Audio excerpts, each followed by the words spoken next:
Mesdames, Messieurs, bonsoir, bienvenue. Nous sommes ravis de vous retrouver comme chaque mardi et mercredi à la bonne heure, bien évidemment, de 15 h à un peu plus de 16 h sur Canal Algérie. Et comme à chaque fois, plusieurs thématiques sont au programme de l'émission. Et bien aujourd'hui, nous allons bien évidemment marquer cette date, cette importante date anniversaire, cette date historique du 11 décembre 1960.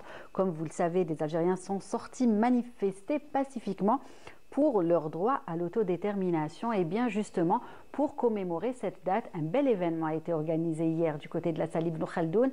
Il s'agit de Malhama, intitulé Malhamat Aswat al-Hurriya. Et bien nous en parlons cet après-midi avec Madame Idami Noura, qui est chorégraphe et metteur en scène, et puis elle est accompagnée d'une artiste, j'ai envie de dire, hein, voilà, c'est ça, et puis comédienne aussi. Il s'agit de Souad Douibi, en tout cas un bel événement qui a pour marquer justement cette date historique, celle du 11 décembre 1960. Bien, nous reviendrons sur ce bel événement. Et puis les deux chroniques du mercredi après-midi, vous vous êtes habitués, Wahida Salim Chérif pour la rubrique Le saviez-vous et Yasmine Assari pour la rubrique Inspiration Habitat. Et bien nous verrons ce qu'elles nous ont concocté cet après-midi. Et nous finirons avec un bon plan, j'ai envie de dire, pour les enfants.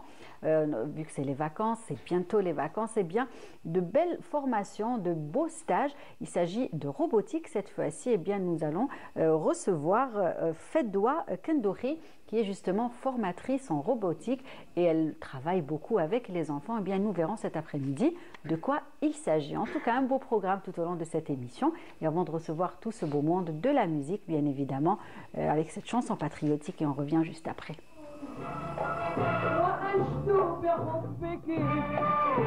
في كل نادي في كل نادي يا بلادي أحبك فوق الظنون وأشدو بحبك في كل نادي في كل نادي عشقت لأجلك كل جميل عشقت لأجلك كل جميل وهمت لأجلك في كل وادي في كل وادي دادي أحبك فوق الظنون دادي أحبك فوق الظنون وأشدو بحبك في كل نادي في كل نادي عشقت لأجلك كل جميل عشقت لأجلك كل جميل وهمت لأجلك في كل وادي في كل وادي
ومعبد حبي وحلم فؤاد ومعبد حبي وحلم فؤاد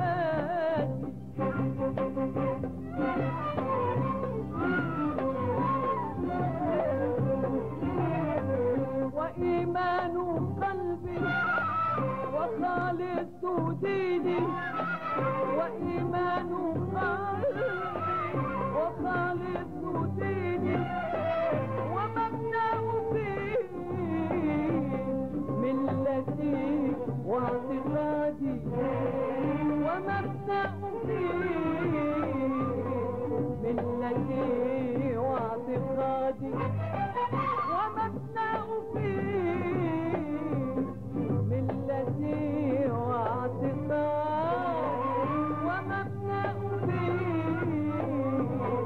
ملتي واعتقادي فيا أيها الناس فيا أيها الناس فيا أيها الناس هذه بلاد.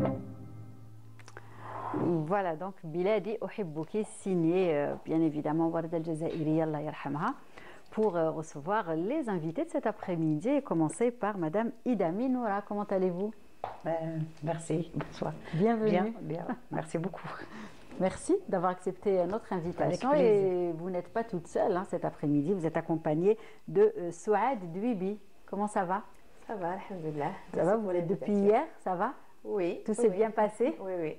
Eh ben, super. En tout cas, vous êtes là, mesdames, pour justement parler de cet événement qui a été organisé hier du côté de la salle Ibn Khaldoun pour marquer cette importante date historique qui est celle du 11 décembre 1960. En tout cas, nous reviendrons sur cette belle actualité. Et puis, les filles sont également de la partie.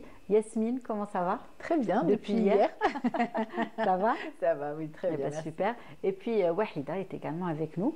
Ça va? Alhamdoulilah. Et toi, bien Lydia, arrivé, bien. Oui, super. Ça va? Ok. Bah, écoutez, les filles, on va commencer avec nos deux invités. Donc, Idami Noura, qui est chorégraphe et metteur en scène, n'est-ce pas? Donc, vous avez un long parcours, j'ai envie de dire, n'est-ce pas? Dans ce domaine, on vous connaît. Oui, oui, oui. C'est-à-dire qu'à chaque fois, vous êtes plus de 38 ans d'expérience. Donc, j'ai commencé la danse très jeune et j'ai fait mes études en Algérie. Ensuite, j'ai fait mes études supérieures en Russie, à Moscou, dans le plus grand institut qui a une réputation mondiale, l'Académie de Bolchoï. Voilà, et au retour en Algérie, voilà, je travaille, je suis là. Et bien justement, on va parler en tout cas de toutes les belles choses que vous avez eu à faire durant votre carrière. Mais justement, hier, un bel événement a été organisé pour marquer justement cette date importante, celle du 11 décembre 1960, n'est-ce pas? Oui. Donc, c'est toujours un plaisir de travailler sur notre histoire, de faire connaître notre histoire, de la faire aimer, de la sauvegarder à notre public, à cette jeunesse. Exact, la transmettre aussi à la jeune génération, raconter ce qui s'est passé avec des méthodes différentes, j'ai envie de dire. On peut lire ça sur les livres, bien évidemment, mais vous, ça a été présenté en forme de spectacle. Voilà. Donc, je considère que le rôle d'un artiste est aussi de faire connaître son patrimoine, son histoire, et à chaque fois la montrer sous un angle nouveau. Donc les gens, le public qu'on avait eu hier, c'était des jeunes lycéens, des jeunes du CIEM, des artistes, des jeunes étudiants du conservatoire, des artistes aussi connus qui sont venus, et un public de tous les âges qui est venu, qui a assisté à notre spectacle, qui a accompagné notre spectacle avec bonheur, qui nous a encouragés, applaudis, félicités. C'était vraiment magnifique. Donc, Souad, vous confirmez? Oui, oui, surtout à la fin, quand c'est Oui. tout le monde qui ont chanté Rassaman avec nous, c'était vraiment émouvant. Ah oui, Bien c'est sûr. toujours émouvant. Ouais. Ouais, c'est toujours émouvant. Vous savez, quand à la fin, le public vient chez vous et des enfants des qui viennent, enfants qui aussi. veulent se photographier avec vous, Oui. c'était vraiment Exact. c'était impressionnant. J'étais très, très émue avec je ne m'attendais pas à ça. Et dès que le spectacle a commencé, ils étaient avec nous. Mhm. Voilà, ils Voilà. ont. Alors justement, comment s'est préparé ce spectacle? Comment vous l'avez, Voilà. j'ai envie de dire, vu déjà quand on vous a demandé justement de faire la chorégraphie et La vous mise êtes en aussi scène. mettre la mise en scène. Oui. Donc comment vous avez imaginé ce spectacle? Donc c'était, Voilà.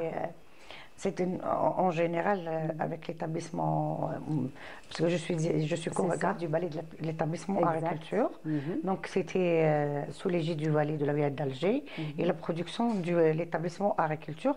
Donc on m'a demandé de faire un projet. Mhm. J'ai réfléchi et c'était j'ai déposé un projet sur les plus grandes étapes de la guerre de libération D'accord. nationale.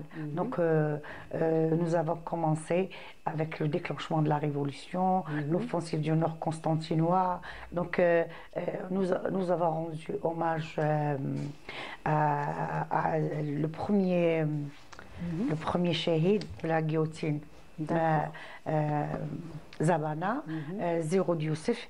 Ensuite, nous avons aussi travaillé sur la bataille de l'Alger, où nous avons rendu hommage à beaucoup de femmes opposées de bombes. Ainsi, Souad a travaillé sur le rôle de Jamila Popacha. D'accord. Donc je voilà, vois. peut-être que la génération actuelle entend ces noms-là. Bien Jamila sûr, Bouhir, oui, Jamila oui, Popa, ça Jamila leur Bouazza, parle. Ouled Mdel. Il y en a beaucoup qui ont participé, qui se sont sacrifiés fait. et qui ont participé à notre guerre de libération. Donc on a fait cette partie et ensuite nous sommes arrivés aux événements des manifestations du 11 décembre 1960. 60, ouais. Donc, je considère que cette étape est très importante de notre histoire Bien et ce sûr. qui a amené, ce qui a fait. Tout à fait, ce qui nous a les conduit autres- les deux autres, parce que années le après peuple à l'indépendance. tout le peuple algérien est sorti dans les plus grandes Tout à villes, fait. manifester son mécontentement et revendiquer Exactement. l'indépendance, l'Algérie algérienne. Bien sûr, Donc, tout à fait. ces manifestations ont poussé les autorités françaises à négocier avec Exact, le tout à Front fait. national de libération. Exact. Mais ce spectacle, nous l'avons déjà présenté le 1er novembre. D'accord. Le 1er novembre, c'était à la place des martyrs. Cette malhama a déjà été présentée à l'occasion du 1er novembre, n'est-ce pas? Oui, oui. Notre premier spectacle, c'était le 1er novembre, à la place des martyrs. Voilà. C'est-à-dire que là, on voit les artistes qui vont vers le public, qui vont vers le peuple. C'est Exact. aussi notre forme de faire venir le public dans les salles. C'est ça. Donc, j'ai été très surpris, on a été tous très surpris, émus, contents de l'accueil du public. Et C'est plein de monde. Ils ont Exact. suivi notre spectacle. Comme je l'ai dit, ils ont pleuré avec nous et ils nous ont appelés, ils Oui, ont chanté. Voilà, donc plusieurs émotions, hein, justement. C'était magnifique, c'était magnifique. Très bien. Voilà. Souad, on va peut-être parler aussi un petit peu de votre rôle.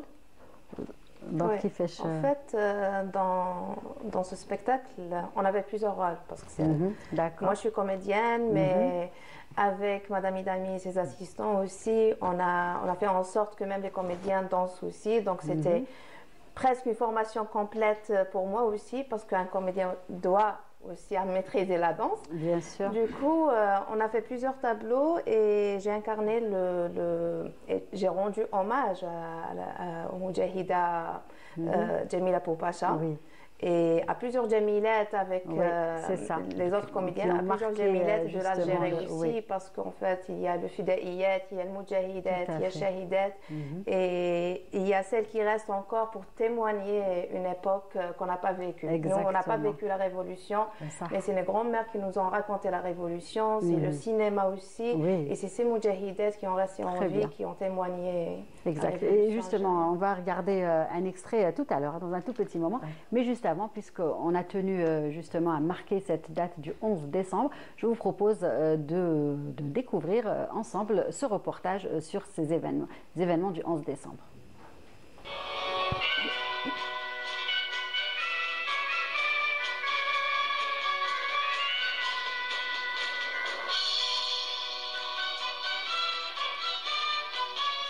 Le 11 décembre 1960, une date dans l'histoire de la révolution algérienne ayant marqué un tournant décisif dans la lutte pour l'indépendance. Ce jour-là, des dizaines de milliers d'Algériens ont manifesté à Alger et dans d'autres villes du pays en brandissant l'emblème national pour exprimer leur rejet catégorique de l'ordre colonial et de leur aspiration pour une Algérie libre.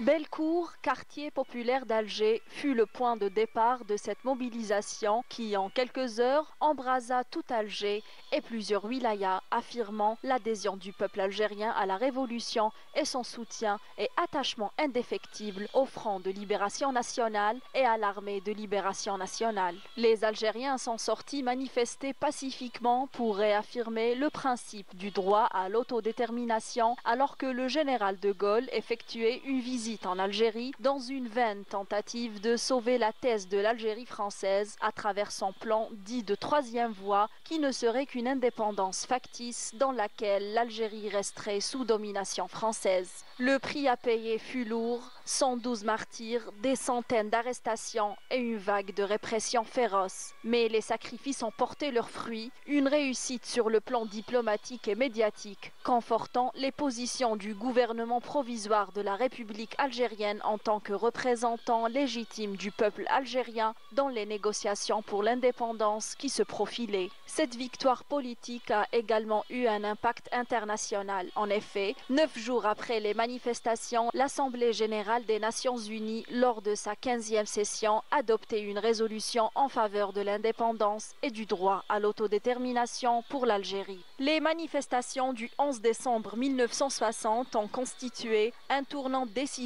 dans le cours de la guerre de libération nationale, en ce sens qu'elles ont exprimé le rejet du peuple algérien de toute option autre que l'indépendance totale de l'Algérie et contribué à l'internationalisation de la question algérienne.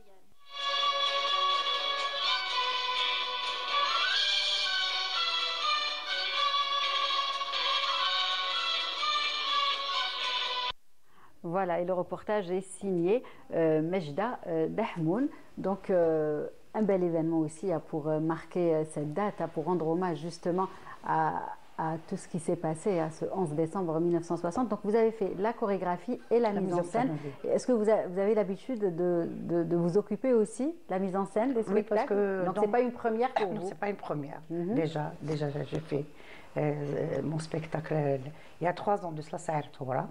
Donc, et dans mes études, j'ai étudié la mise en scène et l'art de l'acteur. Voilà, donc ça ne me pose pas du tout de, Très bien. de problème. Donc, et je voulais juste dire tout à l'heure, confrère Mouskadi Souad, c'est vrai quand j'ai fait le casting. Voilà, justement, j'allais venir parler du casting. Donc, dans le casting, on a choisi des jeunes étudiants des conservatoires. Voilà, conservatoire de l'établissement agriculture. Et en même temps, j'ai accueilli des jeunes chanteurs.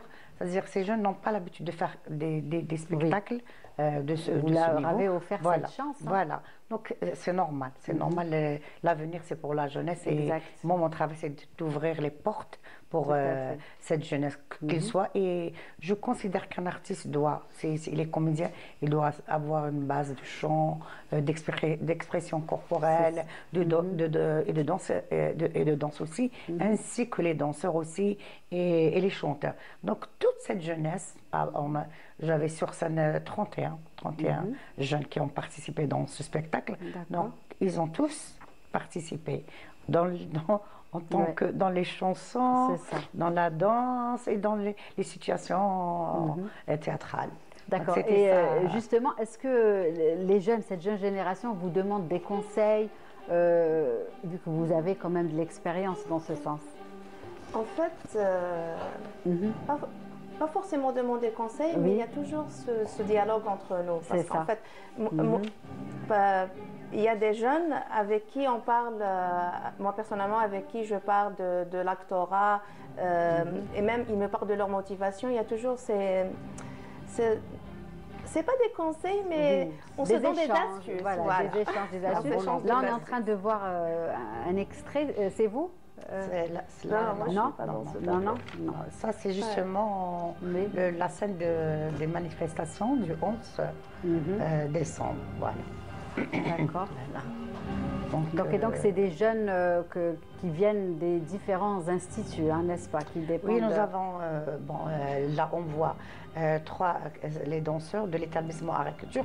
Et ces 3 danseurs, les premiers, ils ont été aussi, ils ont travaillé en tant qu'assistants avec moi. Donc Zohar Chabouni, Lara Kasma, Belazarek Lahsan, parce que nous avons travaillé pendant une durée d'un mois et une semaine comme ça. Donc nous avons travaillé tous les jours, il fallait, parce que travailler les scènes de danse, les scènes de chant, les chansons, donc il fallait, nous avons travaillé bien ensemble. Puis les jeunes, ils étaient très motivés, c'est ça. Ils avaient une volonté de faire. C'est pour ça que nous avons réussi. Donc, ils étaient synchro, la chorégraphie, sur scène, quand ils interprétaient leurs personnages, c'était vraiment émouvant, c'était intéressant. On les sentait. Voilà, on les sentait. Et j'imagine qu'aussi la cause qu'ils allaient mettre en avant était très importante aussi pour eux. Oui, c'est important pour chaque Algérien. Voilà, très importante. Moi, j'adore notre histoire parce que c'est grâce à nos parents qui se sont sacrifiés que nous, maintenant, on vit dans la liberté, on vit... Exact. Et donc, là, ce qu'on voit, c'était la représentation du 1er novembre. Oui, très bien, très bien. Ça, c'est le 1er novembre, regardez. En extérieur aussi, ça donne bien. Oui. Ah, c'était... Je vous ai dit, des fois, nous, les artistes, on préfère toujours... les extérieurs Non. Ou les intérieurs les intérieurs, la salle, parce que la scène, la scène, nous avons les coulisses, nous avons les loges, c'est plus facile. Mais ce spectacle, on n'a pas regretté, c'était magnifique. L'accueil du public, c'est très, très important. Et comme j'ai dit tout à l'heure, c'est bien que les artistes vont vers le public, vont vers le peuple aussi. C'est vrai, puis ce qu'on disait tout à l'heure, raconter l'histoire différemment. C'est aussi important pour faire passer des messages peut-être plus faciles pour certains. C'est plus facile. Moi, je pense que ça va emmener cette jeunesse à s'intéresser à l'histoire, à aimer cette histoire, à la préserver et... ça va les motiver. Et quand on va voir un film ou bien une pièce de théâtre, c'est agréable. C'est plus intéressant, on a plus envie d'apprécier notre histoire. Exact. Wahida, encore un rendez-vous qu'on a raté. Exactement. Et j'imagine, j'ai vu un peu tout à l'heure les vidéos coulisses, vraiment c'est impressionnant et c'est beaucoup d'émotions. J'imagine pour les acteurs comment ils ont vécu ça. C'est que nous, on est un peuple qui est vraiment, qui exprime ses émotions. On n'a pas honte de les exprimer quand il s'agit de notre Algérie. Et surtout quand on se met à chanter des chants patriotiques et tout. J'ai raté, j'aurais dû, sincèrement. C'est vraiment bien parce que moi, ça m'a encouragé. C'est cette jeunesse qui était avide de travailler, qui voulait, même quand on a fait le 1er novembre, ils me demandaient toujours quand est-ce qu'on va faire le spectacle, quand est-ce qu'on va faire le spectacle. Et quand on leur a annoncé, ils étaient très contents. Je leur souhaite beaucoup de succès. Tout à fait. C'est des jeunes qui auront un bel avenir. C'est Et ça. l'idée, Et- pardon, oui. et l'idée de sortir en dehors des salles de spectacle, c'est vraiment bien parce qu'il y a des personnes qui n'osent pas aller Oui, en oui. salle, C'est qui vrai. n'ont jamais mis les pieds dans une salle de spectacle, aller vers eux et les attirer. Là, vous allez capter d'autres catégories Oui, oui, de gens oui. qui n'ont jamais été en salle et c'est C'est vrai, c'est plus extraordinaire. facile. Il y a oui, peut-être qu'il y a des gens qui ont une autre idée sur les spectacles, ça aussi c'est important. c'est vrai. Donc Ça. c'était bien, mais c'est pas notre première fois qu'on a travaillé en dehors. Comme le 4 juillet, le spectacle du 4 juillet, on l'a fait à la Grand Poste et c'était super, c'était magnifique aussi. Le public était là, c'était le soir, donc on nous a suivis aussi, on nous a applaudi. Et C'était puis, j'ai vraiment. remarqué ces 2 dernières années à Alger, je parle parce que moi je suis d'Alger, Oui, il y a des événements marquants où les spectateurs se rendent sur place parce qu'ils s'attendent à ce qu'il y ait un spectacle. Donc déjà, vous avez votre public qui vous attend, qui attend, Oui, qui est là à vous attendre, à vous accueillir. Et c'est extraordinaire. C'est la démarche aussi de la wilaya d'Alger, de l'établissement voilà, c'est art la et culture depuis quelques années. Vraiment faire des spectacles de street art à l'extérieur et accueillir les gens. Et puis les gens, ils se déplacent en famille, justement, ce qui est bien. Ouais. Donc nous, c'est Là, pas c'est un notre autre première- extrait. Ah, ça, c'est le début, ça, c'est la situation du peuple algérien, la souffrance, on montre la souffrance du peuple D'accord. pendant la colonisation. Voilà, vous voyez, c'est des jeunes qui jouent en même temps, qui vont danser, il y en a qui chantent en même temps, regardez. Hayek aussi, Oui, qui est présent sur patrimoine. scène. Symbole de la révolution. Bien évidemment, Ouais. bien La évidemment, bataille il a d'Alger. toute. Il y a aussi la chanson, hein, Ah oui, oui. une belle chanson du Et les Tayara tenues Safra. aussi, les costumes traditionnels. Voilà. On a préféré Chaoui, oui. Oui, plusieurs. Kabil, Chaoui, voilà. Kabyles. Les chanteuses en tenue à jour, avec le hayek. Avec les belles paroles de la chanson Tayara Safra. Ouais, ouais.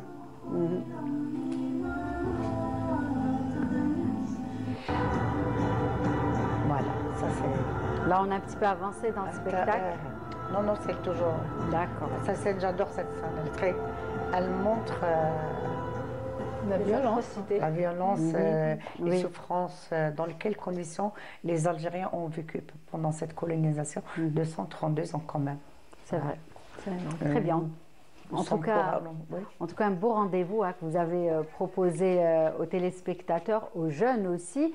Et vous n'êtes pas à votre première expérience, n'est-ce pas? Non, Parce que pas vous du avez tout. un long Oui, parcours, oui, hein, oui, bien oui, évidemment, oui. dans la chorégraphie, dans la mise en scène des spectacles. Et aussi, souvent, vous marquez des dates Des dates, historiques. oui, des dates. Donc, en général, nous avons toujours le 5 juillet, le 1er novembre, le 11 novembre. Donc, des fois, c'était Yennaïr aussi, c'est pas historique, mais quand même, oui, c'est voilà, une date. ça reste une belle fête, bien belle fête évidemment. algérienne, pour moi, Exact. pour les Algériens. Voilà. C'est vrai. Donc, bien. nous sommes toujours heureux Oui, de s'adresser à un public merveilleux, C'est ça. de travailler sur notre histoire. exact. Et est-ce qu'on aura la chance justement de redécouvrir ou de réapprécier ce spectacle? C'est prévu? Normalement. oui, D'autres dates normalement. D'autres dates, en non, vue? j'ai pas les dates. D'accord. Mais selon le programme de l'établissement Art et Culture. D'accord. Mais normalement, si, on va avoir 2 ou 3 spectacles. Très bien, encore. ne pas rater les Oui, films, c'est vraiment ça, ne on pas va rater. bien noter. Il faudra vraiment qu'on soit au courant et qu'on annonce justement Ah, ce on va le spectacle faire savoir. pour que les personnes qui nous regardent aient bien évidemment connaissance de ces rendez-vous, parce que je sais qu'ils adorent, qu'ils aiment beaucoup aller vers les salles de spectacle pour apprécier justement toutes ces belles choses que proposent nos artistes, j'ai envie de dire. Eh bien, on va continuer en tout cas d'en parler. Merci d'être venu partager tout ça avec nous. On va continuer, passer à la rubrique, aux rubriques des mercredis. Vous vous êtes habitués maintenant. Et on va commencer par Inspiration Habitat juste après le jingle.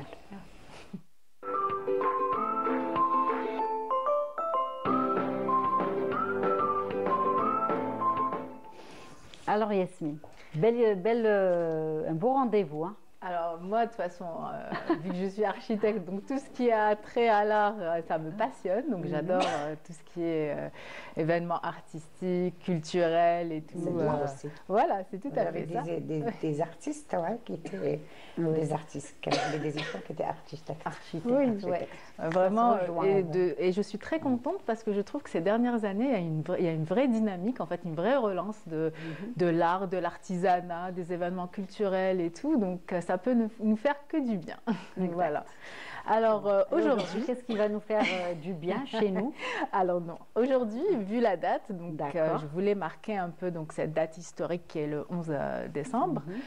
et rendre, ou plutôt mettre en lumière notre héritage architectural, culturel, donc à travers la Casbah d'Alger, et comment cette architecture vernaculaire et ancestrale a pu inspirer en fait les courants modernes et le design contemporain. Exact. Voilà, donc c'est notre identité qui a été un peu exportée et qui a inspiré en fait, voilà, des courants à travers le monde. Voilà, donc je vais pour cela parler de 4 points. Donc j'ai choisi juste 4 points à traiter parce que sinon ça serait trop long. Bien, oui, oui. Voilà, donc en premier je vais parler donc des matériaux. Et les matériaux au niveau de la Casbah d'Alger, c'était principalement de la pierre, du bois et surtout donc l'enduit qui était de la chaux. C'est ça. Voilà, donc la pierre pour les fondations et aussi donc le bois qu'on retrouve donc sur cette photo-là, on le retrouve au niveau des plafonds. Oui. Ça donne tout de suite un côté un peu rustique et nature, voilà, donc ça crée une ambiance très naturelle, très apaisante. Et la chaux, on utilisait beaucoup la chaux au niveau de la Casbah pour plusieurs raisons. Et c'est quelque chose, c'est un enduit qu'on peut réutiliser et qu'on réutilise aujourd'hui, même dans les intérieurs contemporains, parce qu'il permet en fait aux murs de respirer. Donc il empêche la prolifération, en fait, plutôt je cherche, en fait, je trouve pas le mot, mais c'est pas grave. Ça va revenir. Oui, voilà. En rapport avec l'humidité? Oui, c'est ça, en fait. L'humidité? Non, c'est pas grave, ça va revenir isolant, dans un comme un isolant. Non, ça va revenir dans un petit moment. C'est pas grave. Donc la chaux, déjà, elle reflète, voilà, elle réfléchit la lumière du soleil, et en même temps, elle permet donc au mur de respirer. Et comme je disais, c'est antibactérien. Voilà, ça y est, je me retrouve. Ça évite la moisissure. Voilà, c'était ça que je cherchais. Donc, dans les cuisines ou les salles de bain, c'est vraiment quelque chose de très, enfin, un enduit intéressant à utiliser. Et de nos jours, en fait, on peut le teinter avec une petite couleur, voilà, qui soit un petit peu plus agréable. Sur cette photo-ci, donc, on voit une réinterprétation un petit peu, voilà, j'ai vraiment fait exprès de choisir cette photo-là. C'est pour montrer qu'on revient, en fait, vers les matériaux naturels et bruts. Toujours. Voilà, donc, on a la chaux et on a vraiment une table en bois brut. Et au niveau du plafond aussi, donc cet effet de bois qui rappelle les maisons de la Casbah. C'est ça, la petite table aussi. Voilà, c'est ça, le Mida. Alors justement, il y a des designers de renom qui ont vraiment réinterprété cette Mida avec différents matériaux. Et voilà, notre art s'exporte et s'exporte bien, je dirais. Voilà, donc bon, pour la Casbah, on peut parler longtemps des matériaux parce que même par rapport aux épaisseurs des murs, etc., donc en pierre, c'est aussi une architecture bioclimatique et actuellement on revient vraiment à cette tendance, voilà, donc c'est plus respectueux de l'environnement, c'est durable et c'est vraiment quelque chose, et ça économise donc l'énergie. Voilà, donc c'est vraiment quelque chose qu'on peut réutiliser ou réinterpréter de différentes façons. Le second point, c'est les fameux moucharabiés. Alors les moucharabiés servaient principalement à ventiler l'espace tout en maintenant une intimité. Donc on les retrouve là sur cette photo dans une architecture moderne.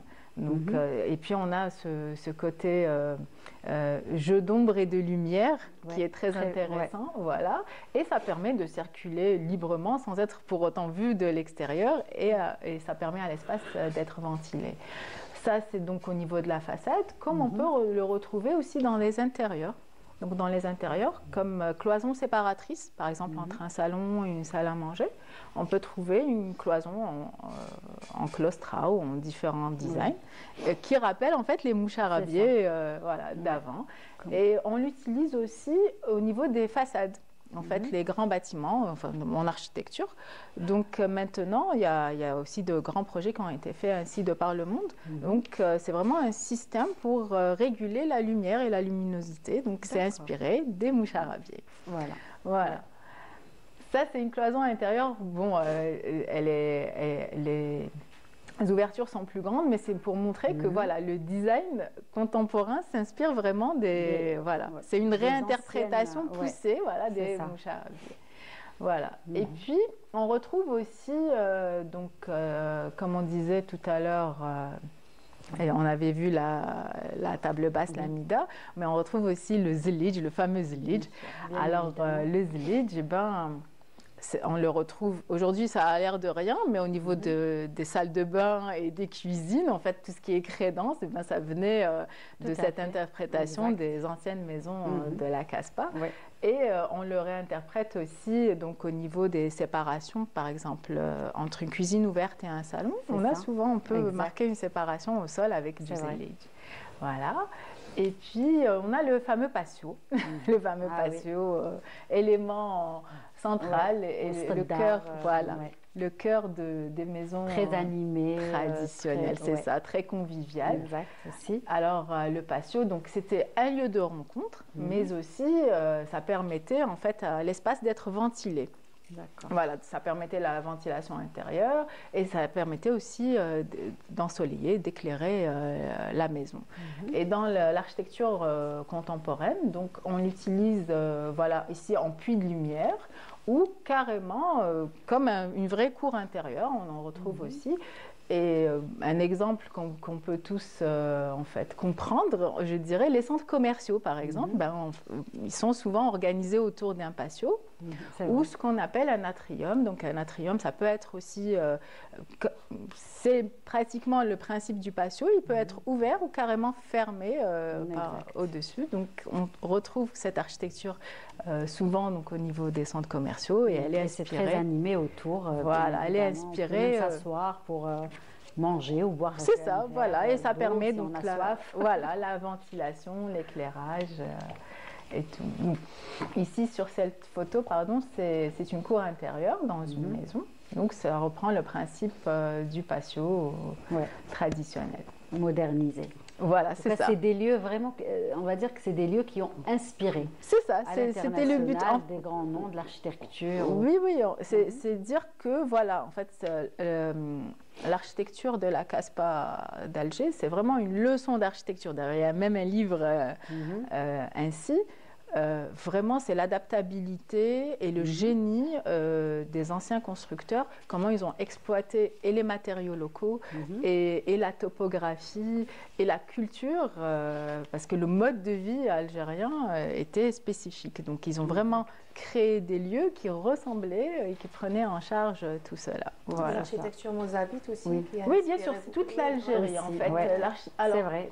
Oui, là aujourd'hui, on a choisi la Casbah, mais j'imagine qu'il y a beaucoup d'architecture. Oui, même aussi. C'est ça, exact. Et je voulais justement parler, j'ai prévu un numéro dans ce sens parce qu'on connaît pas... Pardon, la séparation dont on parlait tout à l'heure. Le zilij au sol pour séparer deux espaces. Je reviens donc sur le point, pour rappeler que oui. Alors on parle souvent de Casbah d'Alger, mais pas des autres, et on connaît pas souvent et on connaît pas beaucoup l'architecture traditionnelle des autres régions de l'Algérie. Et elle est vraiment très typique, riche, voilà. Et puis elle est très respectueuse dans l'environnement. Et dans chaque région, en fait, on remarque que les habitants locaux se sont surpassés pour trouver des solutions vraiment ingénieuses et qui répondent, je dirais, encore mieux aux besoins des habitations et des gens qui y habitent. Parce qu'aujourd'hui, on est un petit peu passé à côté, avec la modernisation, on est un petit peu passé à côté du confort qui existait avant dans nos anciennes habitations. Voilà. Nora, donc c'est des lieux qui vous parlent, j'imagine. Oui. La Casbah, Ousteddar. Longtemps, j'ai fait un spectacle, c'était en 2007, à l'occasion de Alger, capitale de la culture arabe, où j'ai utilisé vraiment le décor, tout un tableau, comme nous avons vu la Casbah. Voilà, c'était super. Très bien. C'est Ars el-Mahrousa. C'est Alger, Ars el-Mahrousa. Et bien sûr, aujourd'hui, Yasmina a choisi de parler de la Casbah d'Alger, mais il y a... Oui, mais c'est prévu, voilà. Et puis, je voulais... Oui, vas-y, je te coupe pas, continue. Non, ah, d'accord. Parce que je voulais dire aussi que, par exemple, je saute là à autre chose, mais au niveau des ressorts, au Sahara, on retrouve en fait le principe du patio, mais différemment. C'est-à-dire on retrouve en fait un petit carré ouvert au niveau de la dalle, mais ça représente un petit patio. C'est l'espace convivial en fait des ressorts. Et voilà, c'est-à-dire c'est l'interprétation du patio au nord, au sud et de différentes façons. Donc voilà, j'ai prévu une chronique dans ce sens, ne vous inquiétez pas. Très bien. Voilà. Et pour finir, donc le 4e point, et c'est un des points que j'adore, c'est les terrasses de la Casbah. Oui. Alors les terrasses, les belles vues. Voilà, les terrasses de la Casbah ont inspiré beaucoup de personnes et je dirais des architectes de renom comme Le Corbusier, qui avait visité plusieurs fois Alger. Et justement, en fait, dans l'architecture, en fait, on parle des façades. Donc, on dit les 4 façades, donc nord, sud, est, ouest. Mais les terrasses, c'est la 5e façade. Voilà. Et donc, la réinterprétation, donc avant, au niveau des terrasses de la Casbah, on avait donc cette vue imprenable sur l'horizon. Et c'était aussi un espace convivial. Bon, il servait aussi à étendre le linge, mais à discuter. On passait les soirées là-bas quand il faisait bon et tout. Et avec les habitations un peu modernes et collectives et tout, on a perdu un peu cet espace. Et justement, donc, on le retrouve maintenant avec ce principe-là inspiré de la Casbah au niveau des rooftops. Donc, c'est-à-dire que voilà, maintenant, on crée dans des bâtiments souvent collectifs, des toitures terrasses où les habitants donc, de ces lieux peuvent se retrouver, rediscuter, on recrée un espace communautaire, un espace d'échange et bien sûr l'idéal c'est qu'il soit végétalisé, pardon, voilà, végétalisé et ça apporte un peu donc cette fraîcheur et un moment de détente. Ça se fait de plus en plus ici. Hein. Oui, exactement. Oui, ça se fait de par le monde, c'est vraiment quelque chose de... Si je peux juste... Oui, bien sûr. En fait, parce qu'on voit aussi dans les miniatures de Mohamed Rassim, il racontait Alger à l'époque. Les terrasses, c'était un espace féminin. Les femmes passaient d'une maison à une autre, d'une douire à une autre, juste en passant d'une terrasse à une autre. C'est vrai. Et c'était pour aussi. C'est vrai. Moi aussi, je voulais dire, moi j'ai eu la chance parce que le conservatoire Tassat Chouhada, où j'ai travaillé pendant plusieurs années, il faut voir la terrasse, on a une vue magnifique, Alger, tout. Sur la baie d'Alger. Et quand on recevait des troupes étrangères, c'était toujours, ils étaient là, ils admiraient. Impressionnés, j'imagine. On était au 5e étage, le dernier étage. C'était magnifique. En tout cas... Merci Yasmine d'avoir partagé tout ça avec nous. Et on va continuer, on va vous libérer, bien évidemment. Je vous dis à la semaine prochaine. Très bien. Voilà, avec grand plaisir en tout cas. Et nous, on va continuer et vous proposer cette fois-ci un reportage qui a été réalisé par notre collègue Yanis Ait Belkacem. Et il s'agit donc d'une entrevue avec Todd Shepard, écrivain et historien américain qui est à Alger. Allez. Des films comme La bataille d'Alger, L'opium et le bâton et Chronique des années de braise ont marqué l'histoire du cinéma. Réalisés après l'indépendance, ils illustrent la souffrance d'un peuple et ses espoirs du renouveau. Ce qui marque le plus, c'est la présence du peuple comme acteur. C'est le peuple comme acteur. Donc, bien évidemment, il y a des grands acteurs qui ont joué, des grandes actrices aussi, et des personnages qui sortent. Mais c'est constamment cette mise en scène d'une mobilisation populaire. C'est ça qu'on adore dans le cinéma, qui parle de la révolution algérienne, parce que ça reflète, en fait, une des grandes choses qui nous inspire, cette révolution. Fasciné par leur portée symbolique, Todd souligne l'importance de ses œuvres, parmi tant d'autres, dans la construction de la mémoire collective, en particulier pour transmettre les valeurs de liberté et de dignité. Et ce qu'on voit dans le cinéma algérien, c'est que des gens qu'on imagine en bas peuvent s'en sortir en bataillon et se mettre ensemble. Et puis aussi d'avoir des valeurs qui sont inspirées de leur propre histoire, mais qui aussi sont en lien et en dialogue avec le monde externe. Et ça, c'est pourquoi ils nous inspirent à un tel point. Pour lui, la résistance algérienne reste une source d'inspiration inépuisable, un vecteur de transmission des valeurs aux nouvelles générations, un combat universel pour la liberté et la justice. Là, je travaille sur quelque chose, sur comment la révolution algérienne a été reprise dans les années 80 dans les discussions algériennes. Moi, je travaille actuellement sur des données et avec des gens. Donc oui, pour moi, ça continue. J'attendais pas de travailler autant sur l'histoire algérienne. Et j'ai été tout de suite capté par l'intérêt de la révolution algérienne. Mais maintenant, c'est le centre de tout ce que je fais en tant qu'historien. Le cinéma de la révolution algérienne continue de porter haut les couleurs de la mémoire et de l'engagement. Une mémoire vivante qui traverse les époques et rappelle que la liberté et la justice restent des combats universels. Je pensais faire juste pour aider mes étudiants, mes doctorants. Et en fait, là, je me suis rendu compte que c'est ce qui faisait des âges. Voilà une belle rencontre signée Yanis Ait Belkacem. Et puis notre dernière invitée nous a rejoint. Il s'agit de Fedwa Khendouri. Comment ça va? Ça va bien. Bienvenue. Merci. Merci d'avoir accepté notre invitation. Merci pour l'invitation. Et avec vous aujourd'hui, on va proposer de belles formations ou une belle formation aux téléspectateurs pour les enfants, oui, puisque vous travaillez beaucoup avec les enfants, n'est-ce pas? Exactement. Oui. Très bien. Mais juste avant, on va aller du côté de la rubrique Le saviez-vous avec Wahida Salmchrif. Jingle? Non, allez, allez, pas grave. Alors, comme c'est le 11 décembre et comme nous avons eu le plaisir de vous recevoir comme des artistes, on a l'artiste peintre et art contemporain, donc j'ai choisi d'orienter aujourd'hui ma rubrique par rapport aux artistes peintres qui ont participé à exporter la cause algérienne à travers leurs œuvres et leurs tableaux. Ceux qui ont eu une renommée à l'international, il y en a eu tellement, et j'ai vraiment choisi quelques-uns histoire de leur faire un petit hommage aujourd'hui. Donc, je commence par Mohamed Essiakham. Je pense que voilà, tout le monde a connu. Nous aussi, on lui a rendu, je laissais l'honneur de Souad, on lui a rendu hommage dans notre spectacle. Exactement, c'est très important. Il était expressionniste, marqué par des couleurs sombres et des formes puissantes qui traduisent les souffrances du peuple algérien. Il avait ce choix des couleurs qui était important pour lui. Ces thèmes, ils abordaient tout ce qui est colonisation, la guerre de l'indépendance et surtout le sacrifice du peuple algérien. Exact. Aussi des femmes.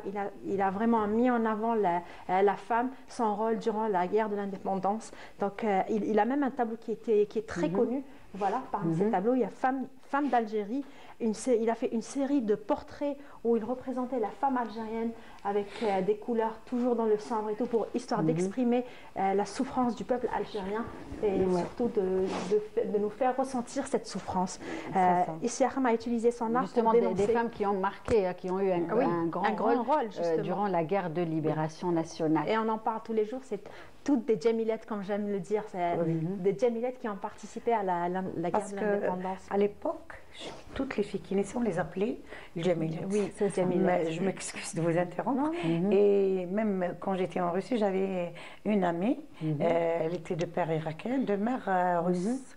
Et elle s'appelait Djemila. Je lui dis, c'est rare que c'est Djemila, c'est algérien. Et elle m'a dit que c'est parce que son père adorait Djemila Bouherd. C'est à son honneur qu'il a prénommé ainsi. Exactement. Donc ce prénom, il a traversé aussi le monde grâce aux Djemilettes.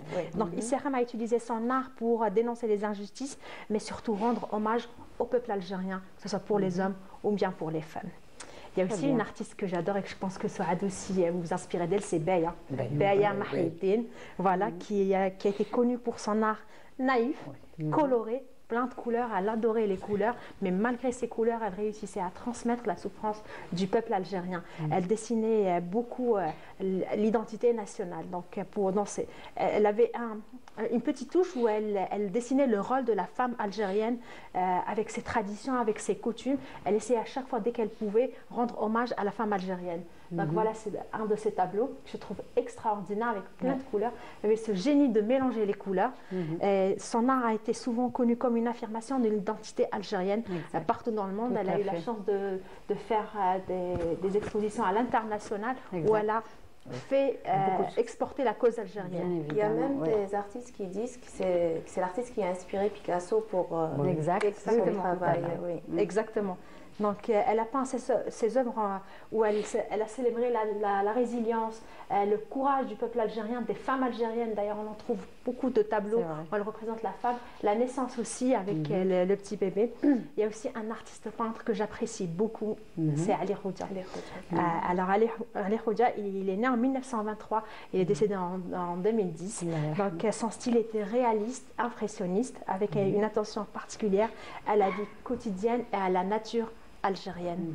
Voilà, ces peintures sont souvent perçues comme des témoignages silencieux de l'Algérie.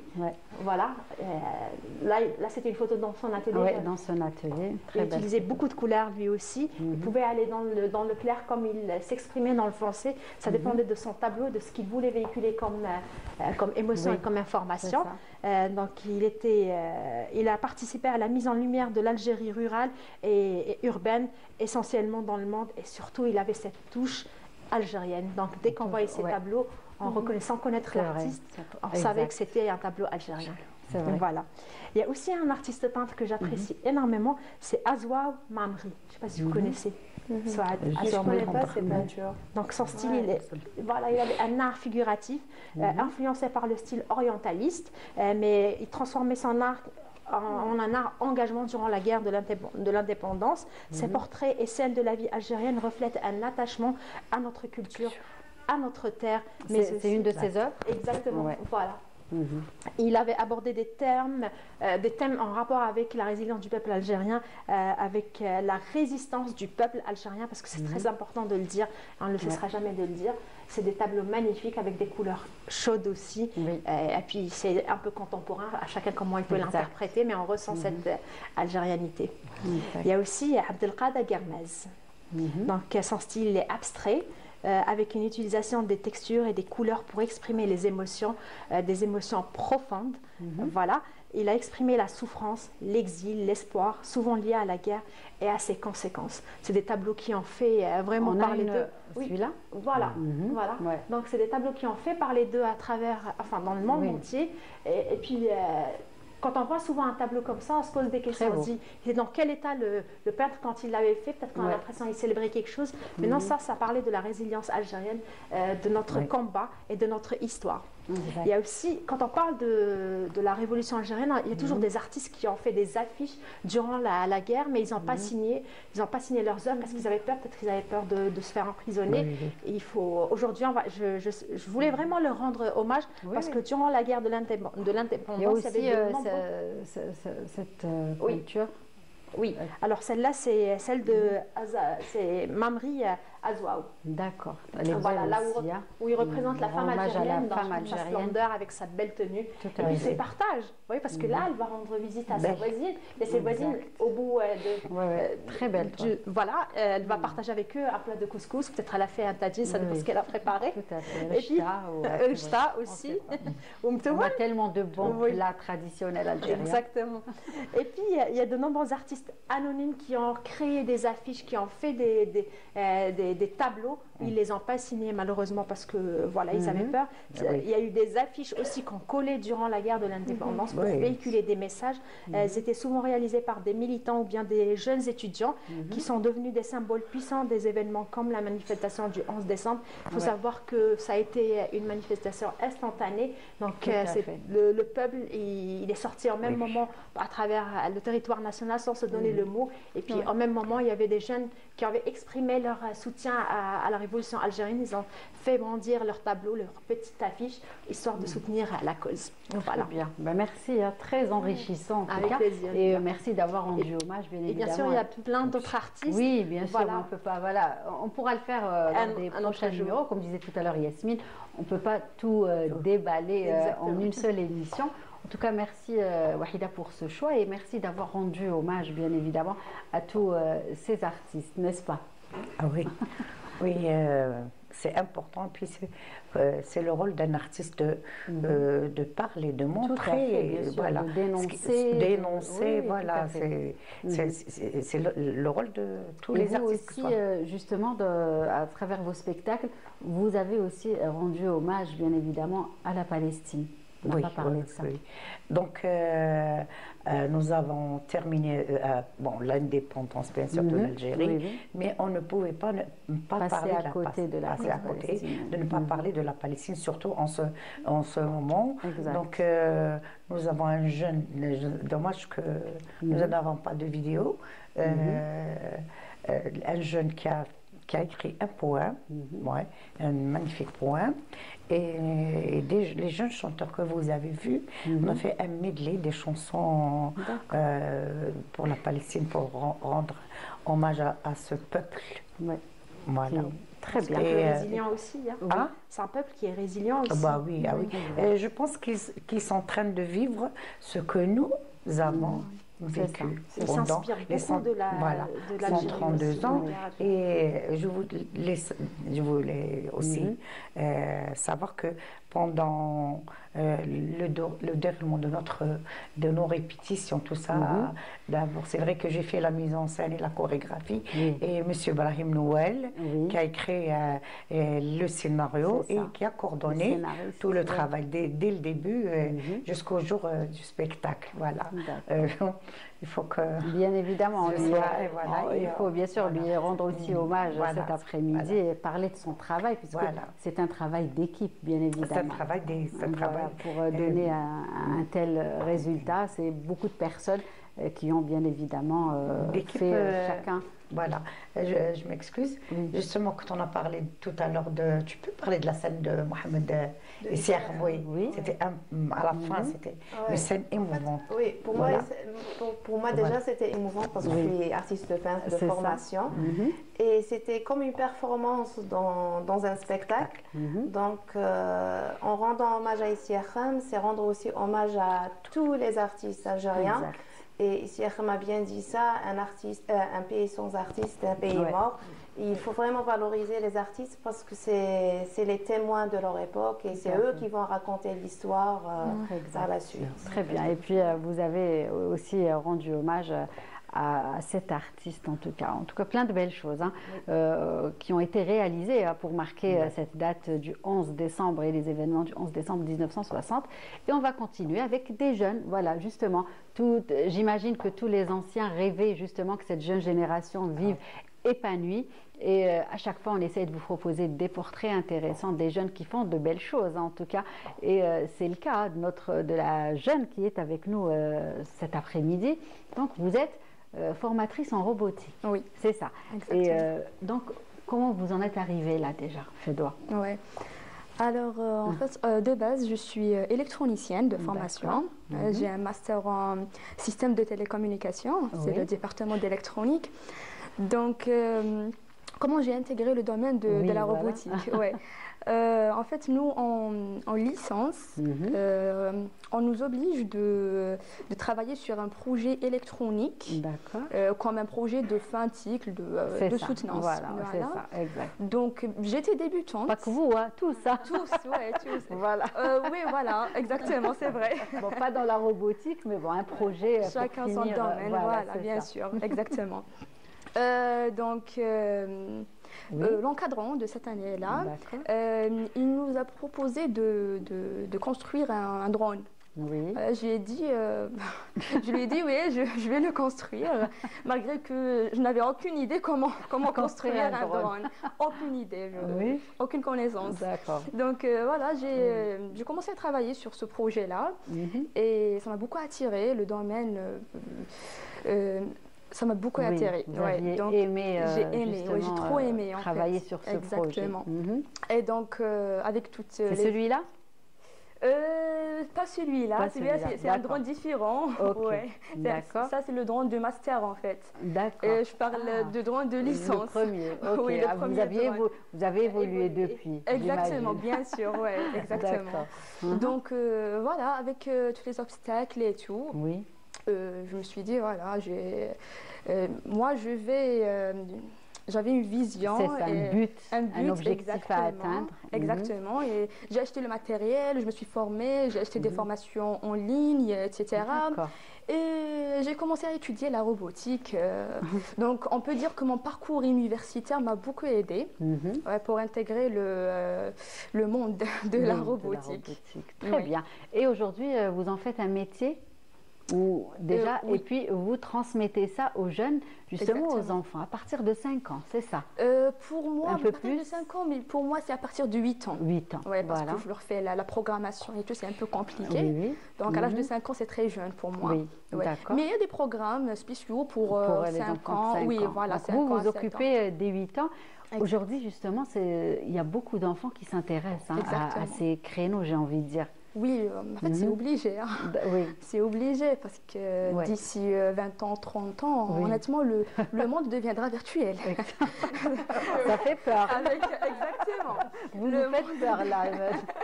Donc, il faut intégrer le monde de la technologie. C'est vrai, non, vous avez tout à fait raison. Ouais. Et donc, comment ça marche avec les enfants? Comment vous arrivez justement à transmettre ce savoir? Des fois, ce n'est pas évident. J'imagine que vous avez une pédagogie, que vous êtes formé dans ce sens. Bien sûr, oui, bien sûr. Bon, les enfants, d'habitude, ils aiment le domaine. Il y a ça aussi? Raté. On va revoir la photo, c'est pas grave. Allez, vous la verrez. C'est pas grave. Donc, je disais qu'ils aiment le domaine déjà. Ils sont vraiment intéressés par le domaine. Oui, ça c'est l'un des robots que j'ai construit. Ouais, une main robot. Oui, exact. Donc, ce que je disais. Vous parlez des enfants. Oui, des enfants, d'accord. Bon, d'habitude, moi, je fais de la pratique avec mes élèves, que de la pratique, parce que déjà à l'école, ils font toujours de la théorie, ils ont de la charge, ils ont beaucoup de matière, ils doivent tout mémoriser et tout. Donc, quand ils viennent à mes cours, j'essaye de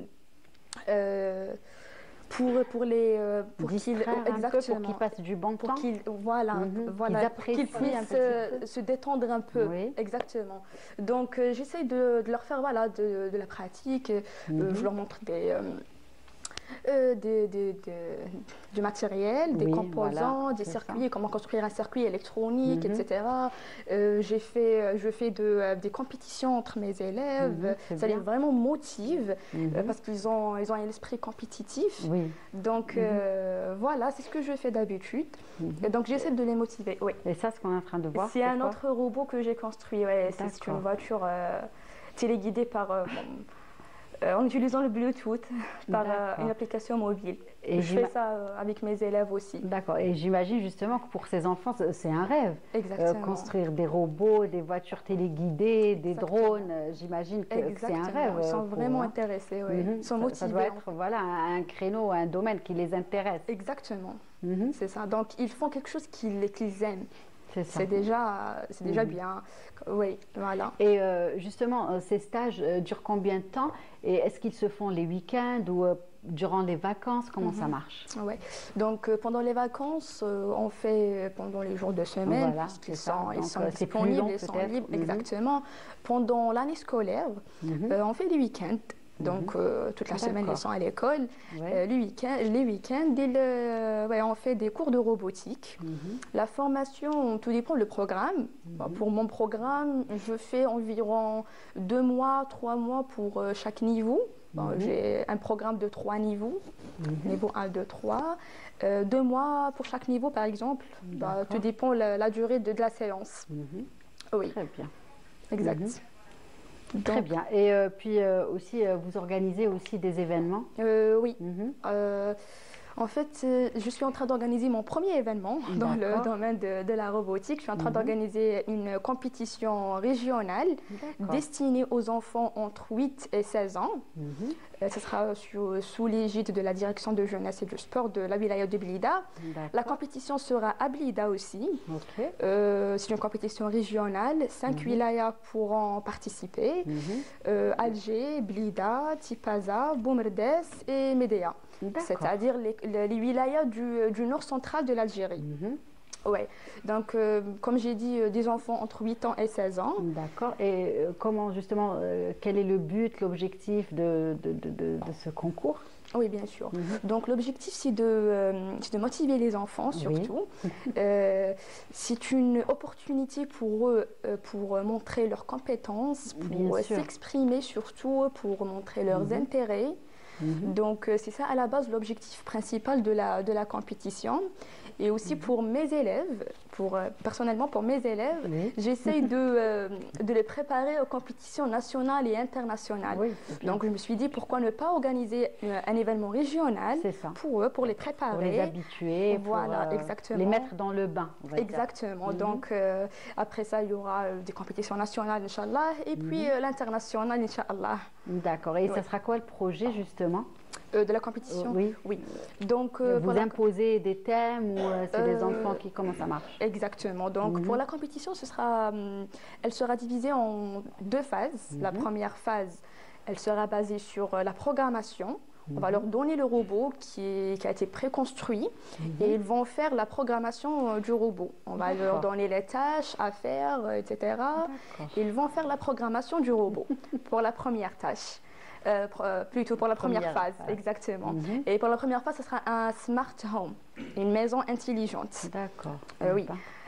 Pour la deuxième phase, Inch'Allah, on va leur donner les pièces électroniques. Ils vont construire le robot à zéro. Donc, ils vont faire l'assemblage du robot, tout ce qui est circuit électronique et un peu de programmation aussi. D'accord. Oui. Donc, c'est ça à la base. Oui, c'est déjà beaucoup pour ces jeunes. Les pauvres, ils font presque de la peine.